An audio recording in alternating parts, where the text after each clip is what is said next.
பொங்காலிய தேவையில்லை நீதாய பொஞ்சாதி. இப்படிதான் 10ஆம் நூற்றாண்டு வரைக்கும் தமிழர் திருமணங்கள்ல தாலி கட்டுதல் அப்படிங்கிற நிகழ்வே இல்லை அப்படிங்கிறது உங்களுக்கு தெரியுமா? தாலி கட்டுறது பத்தின சுவாரஸ்யமான நிறைய தகவல்களை இங்க பார்க்கலாம் வாங்க. ஒரு திருமணத்துல பெண்ணோட கழுத்துல ஆண் தாலி அணிவிக்கிறத தாலி கட்டுதல், திருப்பூட்டுதல், மாங்கல்ய தாரணம் அப்படிங்கிற பேர்லலாம் நாம் குறிப்பிடுவோம். நம்ம திருமணங்களில் தாலி கட்டும்போது மணமக்களுக்கு பின்னாடி மணமகனோட சகோதரியோ அல்லது சகோதரி முறையில் இருக்கிற யாரோ ஒருத்தவங்களோ கட்டாயம் பின்னாடி நிற்கணும் அப்படிங்கிற ஒரு முறை இருக்குது. 1-2 சமுதாய மக்கள்கிட்ட வீட்டுக்கு இடையில உள்ள சந்திலையோ இல்லைனா தெருவோட முக்கிலையோ நின்று தாலி கட்டுற வழக்கம் இருந்து வந்திருக்கு. இது எங்கே இருந்து வந்திருக்கு அப்படின்னா, வன்முறையாக பொண்ணை மறித்து தாலி கட்டினதோட எச்சமாக இருக்கும் அப்படின்னு சொல்லி குறிப்பிடப்பட்டிருக்கு.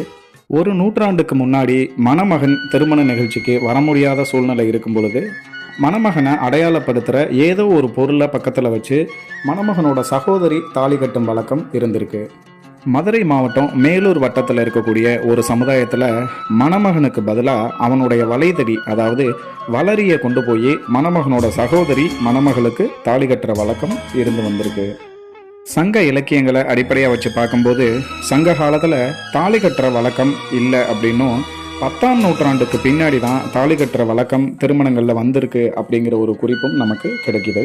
தமிழ் மக்கள் தங்களோட பிள்ளைகளை தீயவை எதுவும் அணுகாமல் இருக்கிறதுக்காக அவங்களோட இடுப்பில் அருணாக்கயிறு கட்டுற வழக்கம் நமக்கு இருக்குது. அதாவது அரையான் அப்படின்னு நம்ம சொல்லுவோம்.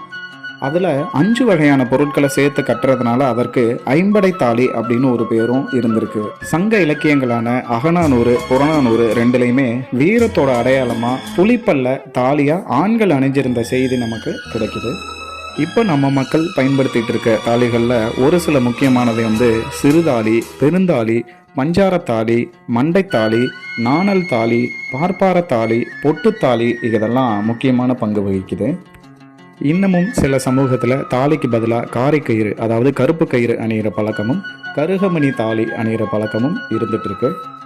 இதுபோல் தமிழர்கள் பற்றின இன்னும் நிறைய சுவாரஸ்யமான தகவல்கள் எல்லாமே பரமசிவன் ஐயா அவர்கள் எழுதிய பண்பாட்டு அசைவுகள் அப்படிங்கிற ஆய்வு நூலில் நமக்கு கிடைக்கப்பெறுது.